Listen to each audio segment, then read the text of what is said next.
shot 800 around there, by the way. I'll have to throw that one in. You give that marathon runner some clown shoes and then see how he gets on the next marathon. It's like rubbing salt in the wound now, isn't it? Come on, that's not the way to fit anybody, is it, real? You're eating brand new Pro V1s that are changed daily.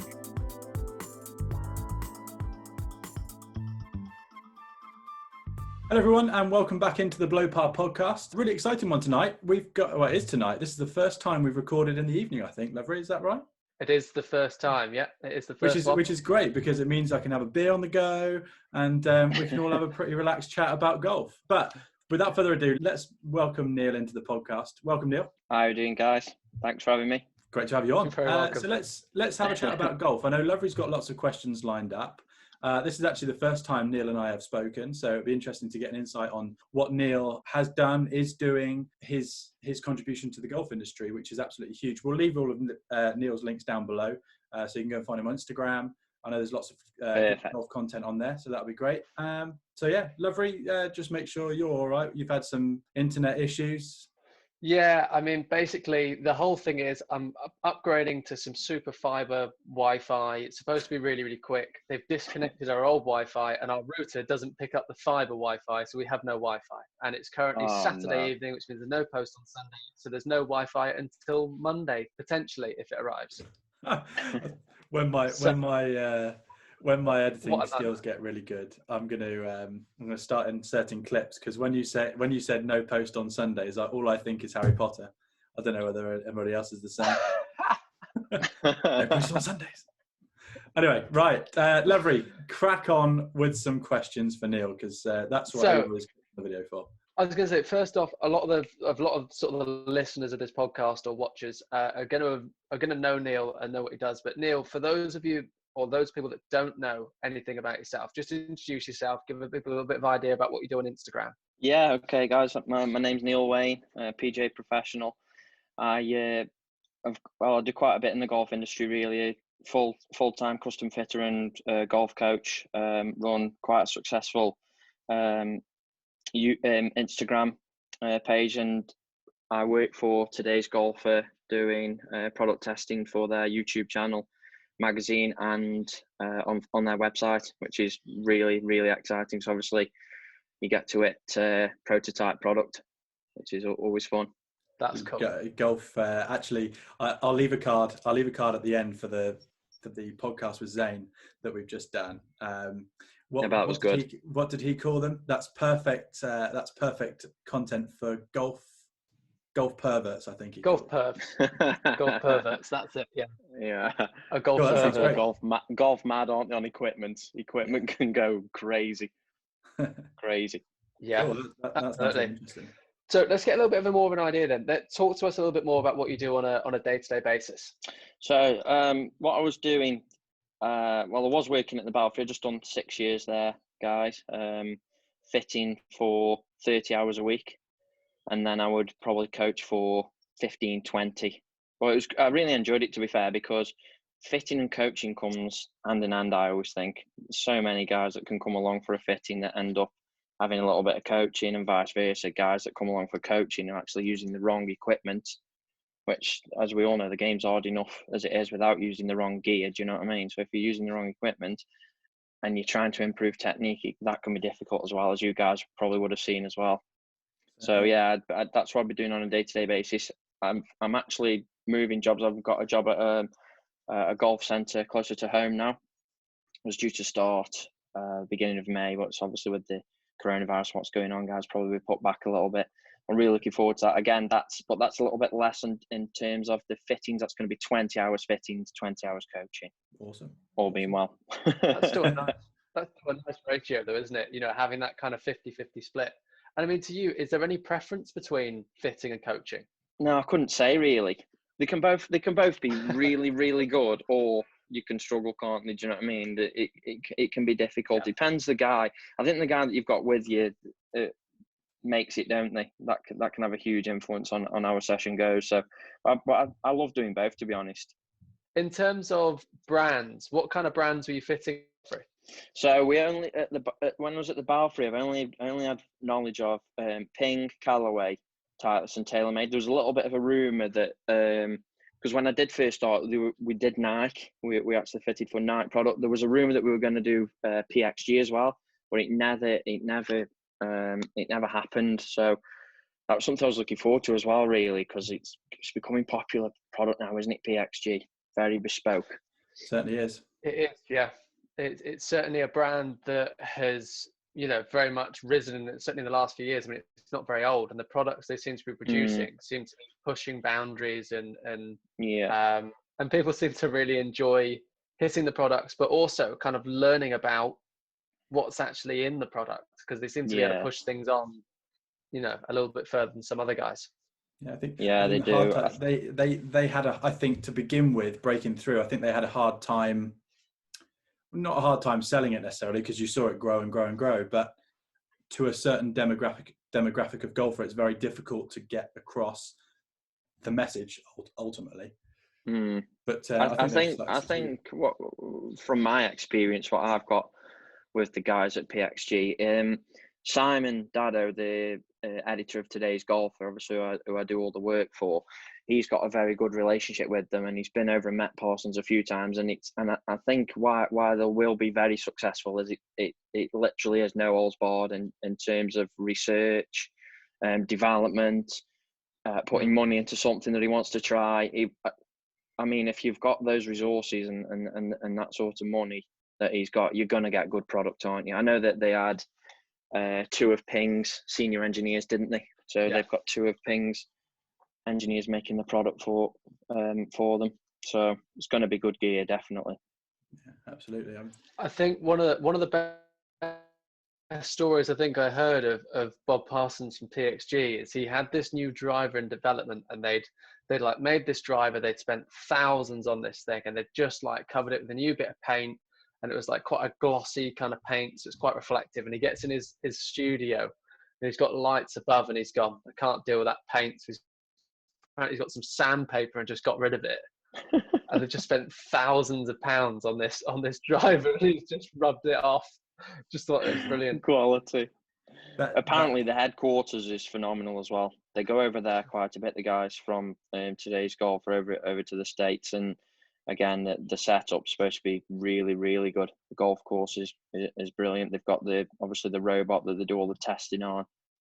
Just fantastic. Yeah, so kind of no excuses for poor product then. No, definitely not.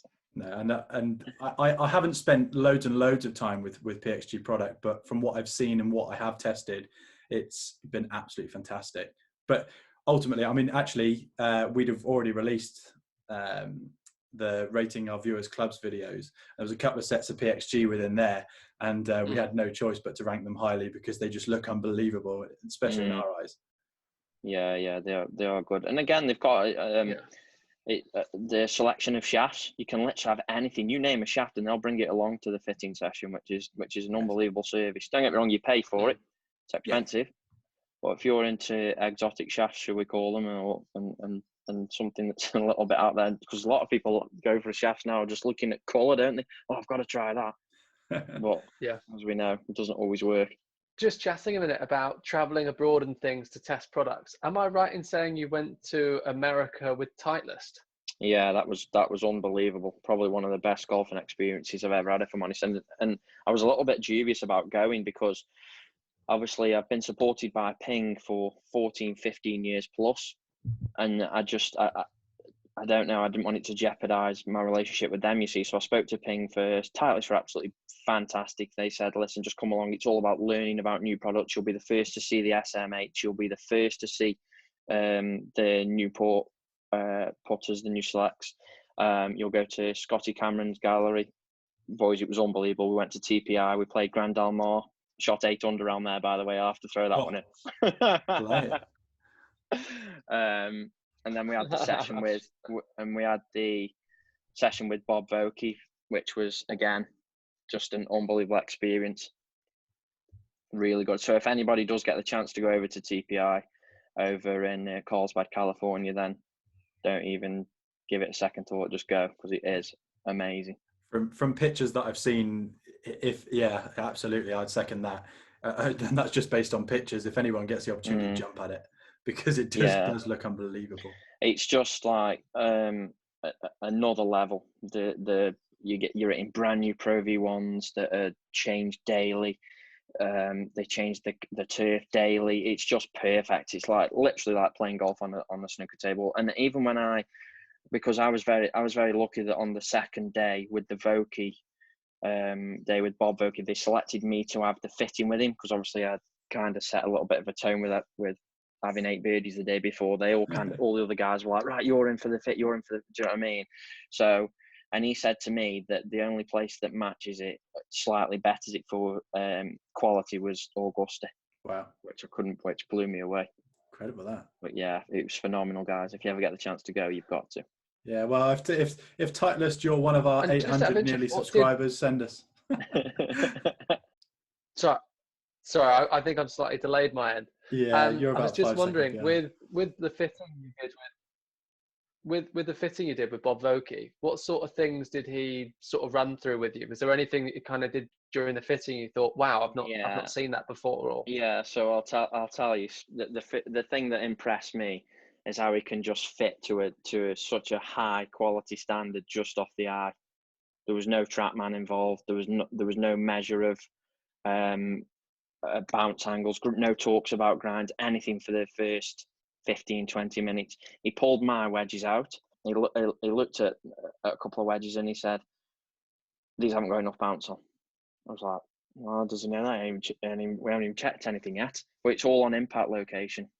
One thing that I really did learn that was brilliant, that if you're striking high on the face, obviously it launches high, spins a little bit less. If you can get a little bit more bounce into something, you can actually strike it lower on the face, get it zipping. And he had me using a 54-degree wedge with 16 bounce on, it was a Wedge Works, like a prototype Wedge Works club. I'm not joking, it was amazing. And to look at, I thought, what's this he's giving me? It's like something you give like somebody that can't play, do you know what I mean? The big chunky sole on it, but it was even from the sand, honestly. And he was telling me that a lot of the guys out on tour now are all carrying like a 54 with quite a lot of bounce, like a high bounce, and then like quite a thinner sole, low bounce in the lob wedge, which I find amazing. Really, you tend to find guys would go all the way through, wouldn't you, with similar sort of wedges? Do you know what I mean? To have such a variety, like a lob wedge with 6 bounce and a 54-degree with 14, 16 bounce would be unheard of normally, but it's happening now. That's really interesting. I think the only way to experience that is going to the man himself, I guess. Yeah, he's just. And to be fair, but to be fair, the guys around him are good. I'm very good friends with Liam McDougall.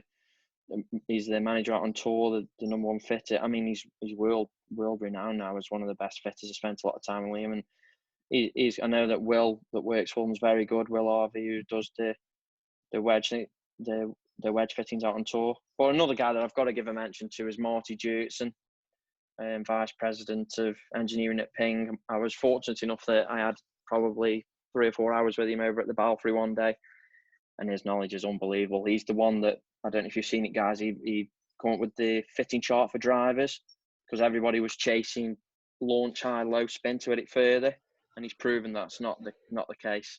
Right. Wasn't it TaylorMade that did the 17-degree launch angle, 1700 spin or something? That's it. Yeah. It came in when they did the slider, didn't it? And to be fair, that's it. At the time, it worked really. Absolutely. Well, that was the only way to get the slider in the air, wasn't it? About 17 degrees. Yeah, that weight was so close to the face, wasn't it? It was hard. It was unbelievable out the middle, wasn't it? But a slight miss, it felt like you were punished. But yeah, guys, if you get a chance, if you've ever seen that, have you seen the chart, guys, with Marty? I haven't. I don't know if Joe has. So what? I don't think I've seen it. No. They've got an option where you look at your ball speed and attack angle, and then you try and match them two up into like a green box, and that gives you your optimum launch and spin, and you'll be amazed what would work. I mean, I on the quickest driver, probably 112, 113 average, and they got me launching at like 9 degrees in my fitting, and again it's spinning just under 3,000, and I picked up like 10-11 yards, which was if you'd have said to me, we need about just under 3,000 spin on your driver, 2.8, 2.9, I would have said, well, you're going to be miles off. But he was unbelievable, honestly. I mean, this is the sort of thing, isn't it? You know, that was kind of moving on to one of our later questions, which is advice for the guy that's going to be fitted. You know, just a general guy. But I mean, people genuinely just get that wrong. Like the amount of guys are getting older fellas, like, oh, I want to hit the ball further. I need a stiff shaft because my friend's got a stiff shaft and he hits it further than me. So many myths out there, and I don't want to ever knock anybody else that's in the industry, but there's a lot of guys who will bring, come for a fitting and bring a friend who, I don't know, is a scratch handicap or a plus handicap, or even sometimes like a local pro, or who doesn't really know that much about equipment or has never done a fitting in their life, but they know everything when they're there. I feel like saying sometimes, why don't you just fit them? Do you know what I mean? But it hasn't happened on that many occasions, to be fair, in the 6-7 years that I've been doing it. But when it does, I mean, if you get a fitting with the right guy, you're in the right hands. Then it's unbelievable how much of a difference it can make. Definitely, if you get the right shaft, head, everything. Absolutely. There was a really interesting analogy that I heard the other day, and it was basically, you imagine a marathon runner. And you start talking about, you know, they say, oh, equipment doesn't matter. You give that marathon runner some clown shoes and then see how he gets on in the next marathon. He's got no chance, has he? He's got no chance. It does, it makes a difference. And people think that equipment doesn't make a difference. Like, this new driver won't make a difference. That won't make a difference. Well, Steve-O proved in his, new bag, in his bag video, that his new driver has made a difference. He's given a load of yardage. He hits the ball straighter. Yeah. What is it you've got, Joe? What is it you're using? I've just gone into a Maverick. Oh, yeah, nice. Handcrafted Hazardous Black, which for me has been the most stable shaft I've ever used. I'm not huge into custom fitting, but I know enough about it, and on testing I know what feedback I should be receiving, and that was just unbelievable. They're good. Maverick's good. Yeah, unfortunately I probably only had about 6-7 weeks with it before this lockdown started, but I was that confident in it. Actually, it arrived on the Tuesday and I had a tournament on the Wednesday and put it straight in. No qualms about it. Yeah, there's nothing better. You know something's going to work when you can do that. I always think. Going on, talking about the Maverick, actually, I don't know if any of you are aware, but the Max is also very, very popular. The guys are just switching the weight around. Right. So I don't know if people that are listening or watching will know, but they do a Max model which actually got a little bit of draw bias in there. So you have like a little bit of weight added to the heel, promotes the release of the golf club, which obviously helps a lot of guys square the face. But if you switch the weights around, so the heavier one's just at the back and then you get the light, then it just performs just gets that launch a little bit, but it brings the MOI up quite a lot. And I've heard a lot of guys have just gone to that and just switched the weight over. Loads of top end players as well. I'll have a think about that when we when we get back to normal.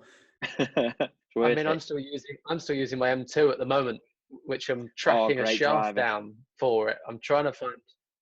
M2 2017. The thing is, I just think it looks so pretty, and I've just found that I can hit the ball flight that I want with it, and it feels great off the face. I like the feedback. I just need a hazardous red in a 6.5 because I just like the spin, as you say, being a bit higher. I like how the launch being a bit higher. That's what I'm after. That's my next. Hazardous shafts have taken off, haven't they, guys? Certainly have. Taken off hazardous. They're so popular now. Good quality. Everybody seems to be using them, don't they? There was a period where certainly Tensai. Is it Tensai or Tensei? I say Tensai. Some guys say Tensei, some Tensai. I've tried them. The CK Pros and that, and all. I've actually got one in my hybrid now, but I think I'm going to change it. It's the blue. It's a TX. It's just hard graft. Tell you what's an unbelievable shaft that I've got going off new Rogue, Aldila Rogue, the silver. Right, okay. Kit that is, boys. If you want a top quality shaft, got to give that a whirl. All right. I think the 130 MSI, that's the one you want. So Neil, what would your advice be then? So let's say, for example, I'm going to release a video soon about a £20 driver that I'm going to bought on eBay. You'll see guys searching through. I mean, it's a Titleist. It's a 9.5 degree. I mean, this to me seems absolutely amazing at £20. what would your advice be to, guys who want to get fitted? What would your what advice would you give them? My advice would be just go and do it and be completely open-minded, because what you think's going to work and what will work will be so far apart. And I've even experienced that in my game. I'd like to think I've got a good understanding now of equipment, and but I still don't fit myself. Still go to the guys at Ping, and they still look after me, you see. But it makes a huge difference if you can hit the optimum numbers and for that guy. Do you know what I mean? The guy that you're fitting. Remember, you've got to be careful with optimum numbers, haven't you? Because you've got to try and meet the requirements of the guy that you've got in front of you. But I would say go along, be open-minded. Take your own club with you. That's always a big one, I always think. But that's how I always start a fitting. If somebody comes for a driver fitting, right, hit me with few questions, a little bit of feedback. Let them hit a few. What's good, what's bad, where's your miss, natural shot shape, what do you like to see, high, low? Because what you think's high and what he thinks high could be so far apart. Honestly, that's one thing I have learned over the years, is just get as much information as I can, and then let them hit their driver and let them say, yeah, that's it. And then see if you can beat that. And 9 times out of 10, you can, if I'm honest. Even at top level, it's probably easier to fit a better golfer because they find the middle of the bat. I know certainly. Well, I think it's the same for anyone in a fitting position, or anyone that doesn't fit lots and lots, but is PGA qualified, etc., and does a few fittings. I think that's the hardest customer, isn't it? The one that throws in the odd top, the odd one, the one that might come off the shaft every couple of shots. It's difficult, isn't it? Yeah. And another thing that I've learned, you just got to be honest with people. Sometimes I've had guys where they've come in and we're really struggling, and we've gone, listen, let's spend the rest of the fitting session. I'll give you a lesson, complimentary, because obviously you made the journey. Because don't forget, from the Balfour, people travel literally from all over Europe, honestly. And then you're more than welcome to come back for a complimentary fit. So I used to do that a lot of the time, because if you try and battle through it, what you've got to remember is, number one, they get very nervous. Number two, it's awkward for you and them. And number three, how you gonna what's the positive outcome of how do you know you've got a decent fit? I know you can do a static fitting, but come on, that's not the way to fit anybody, is it really? Not anymore, certainly. So yeah, definitely, it's easier when people are switching, because you can only fit what you've got in front of you, can't you? Yeah. Lovery, I think you must be that's about really true. I think also got a bit of lag on, haven't we, there? It's all right, my end. Yeah, I bet it is. Hey, we could title this "How to Generate More Lag." We were testing before, and all Joe would say was, "It's all right. I can hear you just fine." I said, "Yeah, that's because my signal's good, but I can't hear a word you're saying." And he was like, "No, it's fine. I can hear you. I can see you."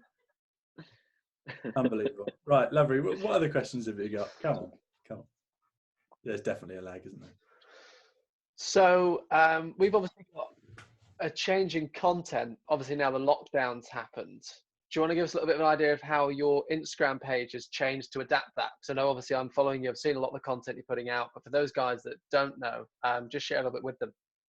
Yeah, so it's been a bit of a hectic few weeks for me, if I'm honest, guys. I started with, obviously finished at the Balfour on the 9th of March due to I was going to have a little bit of time off to practice and play a few events early season. Then I was going to start my new job at Kiel Golf Centre in May. So I got it all panned out.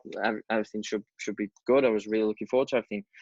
But unfortunately, on the 11th, 11th of March, I was involved in a car accident. I was hit from behind by a truck on the A38, which obviously shook me about a bit. I was doing literally crawling speed, and he was doing about 30 mile an hour. So it knocked me about a little bit. I had a little bit of trouble with my neck and a little bit of back pain. But touch wood, I'm getting there now. So we're obviously a few weeks. So basically what I'm getting to is I haven't been able to hit full shots to do swing content. And I wanted to keep the Instagram page active and see what, and I was just thinking, well, what can I do? So I decided to do a little bit of like golf talks. So I'd literally just talk about equipment or a little bit of coaching, just try to clear up a few myths that are out there as well, especially about equipment, because we all know how many myths there are that are out there. It's unbelievable that aren't true.